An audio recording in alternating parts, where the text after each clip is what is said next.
Pokud patříte mezi ty, kteří hledají zajímavou stavbu a chtějí větší prostor k životu, tak tato nemovitost by se vám mohla líbit. Je v Háji ve Slezsku na ulici Na Hájku. Skvělou věcí je lokalita. Nemovitost stojí v klidné části, kde jsou jen rodinné domy a je to kousek do přírody.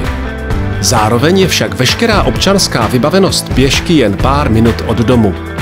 Najdete zde nejen základní a mateřskou školu a obchody, ale i lékaře nebo zubní kliniku. Zajímá vás, jak to uvnitř vypadá? Pojďme se společně podívat. Do budovy vcházíme přes zádveří, které nás zavede k dominantě celého domu, kterou je schodiště s žulovými schody a kovaným zábradlím. V domě je také na každém kroku vidět umění všech majitelů domu, kteří rádi pracovali se dřevem, tedy například lustry nebo obklad schodiště v přízemí. Dům má 2 obytná podlaží, která byla obě dispozičně řešena jako 3+1 s koupelnou a WC. V přízemí tato dispozice zůstala.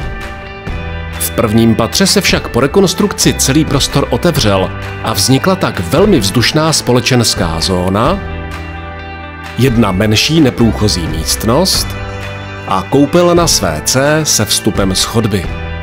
Jako bonus je u domu garáž, která se, jako většina garáží, nyní užívá k uskladnění věcí. Dále jsou zde kůlny a zahrada o rozloze 650 m², tak akorát pro relax. Myslím si, že když kupujete nemovitost, musí vás zaujmout a chytnout za srdce. A tato nemovitost je opravdu zajímavá. Vyzařuje z ní klid, je prostorná, světlá a již netrpělivě čeká na své nové majitele.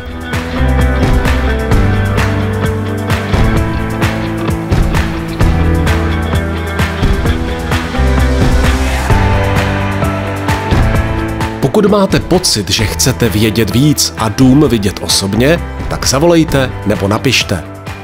Na setkání s vámi se těší realitní specialistka Petra Janštová.